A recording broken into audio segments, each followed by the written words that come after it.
Hello everyone! Welcome once again to brandaocollection. Today, we're taking a look at the curious case of Spider-Man's black suit in the comics. So stick around and we'll take a look right after the jump.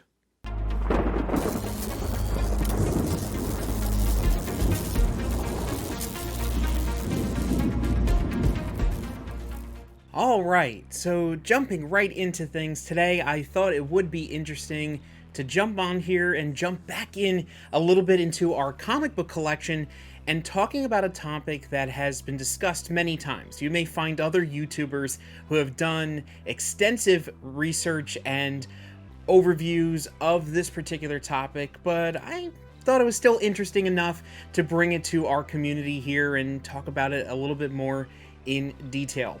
And that's in reference to the history of the black suit of Spider-Man in Marvel Comics. That has been a topic that's been discussed for many years, and kind of a controversy that comes between both him and the history of Venom in the comics, and what is the true first appearance of each of those characters, those suits, and so forth. So before we jump into that history, before we go into the information that we have to share with you, if you haven't already, please like this video, subscribe to our channel, hit that bell notification to be notified when we post new videos.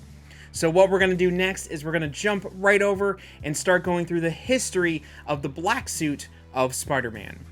Starting off right at the beginning, so after some research and going through, you can find that the black suit traces all the way back to a contest that Marvel had back in the early 80s, looking for ideas and some new things to introduce into the comics, and a avid Spider-Man fan named Randy Schueller came up with the black suit idea. And according to an article by Brian Cronin at CBR.com, these are the quotes directly from Randy. He said, back in the early 80s, Marvel ran a competition for aspiring writers and artists. Being a lifelong Spidey fan with delusions of comic grandeur, I took a stab at the story idea. I saw the new suit as a stealth version of the original costume, jet black, so that he could blend in with the shadows. At best, you can see him was the blood red spider emblem emblazoned on his chest. So that's something you'll notice is completely different than the final black suit we'll get, is that this version, the original version that Randy came up with, had a blood red Spider-Man symbol. Now, back in August of 1982, Randy ended up receiving a letter directly from the current editor-in-chief, Jim Shooter, with an offer to buy the idea for $220.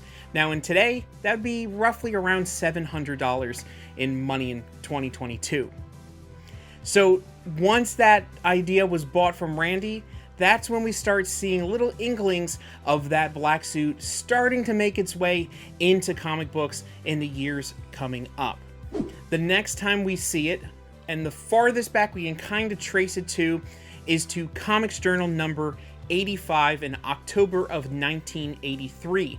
In that Comics Journal, we do have information with just kind of a little snippet, a little drawing of what that suit will eventually look like, and give you a kind of idea that this is something that Marvel is playing with and is going to be introducing within the next year.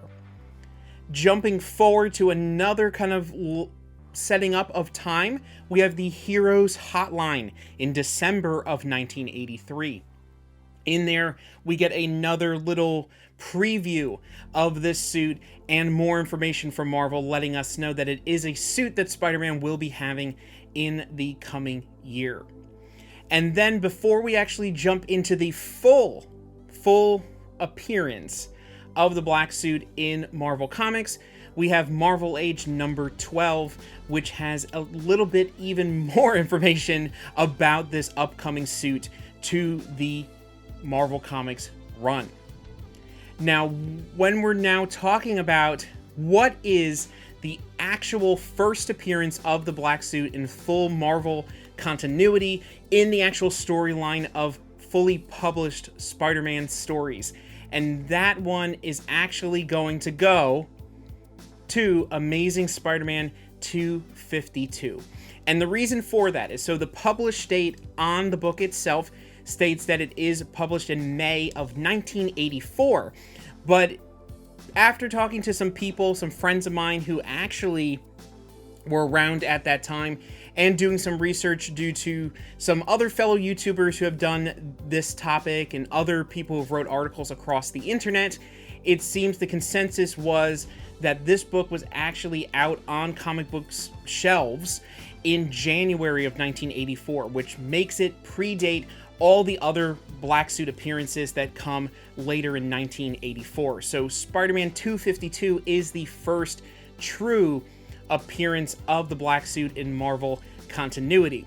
Now, 2 weeks, or roughly 2 weeks, based on the information everybody has gathered, we have 2 more books that kind of tie. Sometimes, if you look at CGC's labels, these books tie for first appearance of the Black Suit in Marvel, and that is Marvel Team Up 141 and Spectacular Spider-Man 90. So those 2 books are considered to be ties for first appearance of Black Suit with Amazing Spider-Man 252. But 252, I'm going to say, wins it out on the first actual appearance of the Black Suit, and of course has that iconic cover recreating a little bit Amazing Fantasy 15 first appearance of Spider-Man himself, now showing him in his new black and white suit. Now, once we get past those 3 books, then we come to another extremely iconic book in the history of Spider-Man, and that is Secret Wars number 8. And that is the appearance right there of the Black Suit on the cover, but is showing that the Black Suit is an alien in nature being. So it is something that Spider-Man got on an alien planet, so setting that up a little bit for what the future is going to hold for the history of the Black Suit in Spider-Man continuity. Of course, that is an extremely popular book, a very, you'll find it in many comic book collectors, especially in Spider-Man collectors' collections. You'll find that one at any show you go to, and of course is so iconic that it goes for some ridiculous amount of money when that original art went up for sale much earlier at auction. So there are some really big fans of Secret Wars number 8, but I know that one, especially for newcomers to the comic book community, that one is mistaken a lot of times as being the first appearance of Spider-Man's Black Suit. And it's not, because it came all the way at the end of 1984, whereas Amazing Spider-Man 252 was all the way at the beginning of 1984, so it predates it pretty much by almost an entire year when it comes to first appearances of that Black Suit. Now, we talked about going through the history of the Black Suit itself, and then from there, Spider-Man goes through his different storylines wearing that Black Suit, all the way as we're getting closer and closer to the 300th issue of Spider-Man. And that is where, right there, close to the end, edging up to the 300th issue, we have Todd McFarlane jumping into the picture there for 298, 299, and of course the iconic 300 issue. And that's where we get into another controversy, which is the history of Venom. And what is the actual true first appearance of Venom? And this is a little bit of a bonus thing that we're going to talk about here today, since we're talking about the Black Suit in general. And according to Todd McFarlane, based on his own words, is that Spider-Man 299 is the first full appearance of Venom. And I would have to agree with him, because as you can see on the final page, you get a full body shot of Venom while he's speaking dialogue. So he's not hidden in shadow. You see him fully revealed with dialogue leading up to that final panel, and of course the final panel showing and introducing Venom to the world.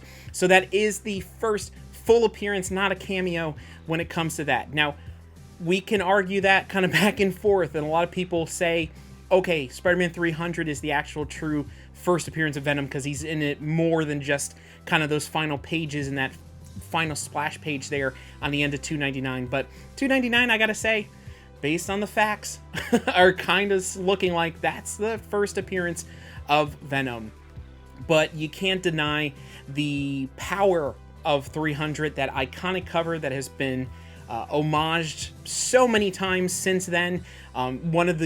Another issue that's so sought after in the world of comic book collecting and Spider-Man collecting, that it's just one of those things that no matter what it may be, whether 299 is the actual first appearance, whether you consider 300, at the end of the day, Spider-Man 300 is going to be the one that most people are going to go after when it comes to what is worth the most right now in the market, what people are looking for, and even the most average comic book collector who just casually does that, they're going to be going after 300 compared to really diving deep into all of those leading up to appearances of Venom.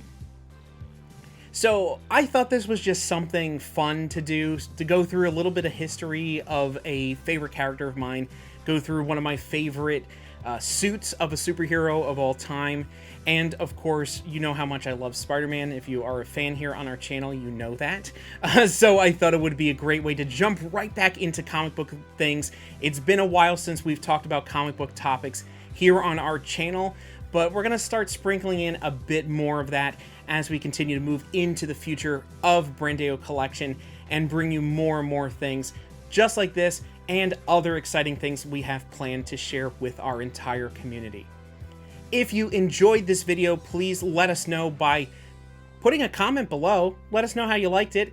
Like this video, subscribe to our channel, hit that bell notification to be notified when we post new videos. We have some really exciting things coming in the very near future when it comes to not just comic books, but to autograph collecting, 1/6 scale figures, and anything else you can think of pop culture collectibles.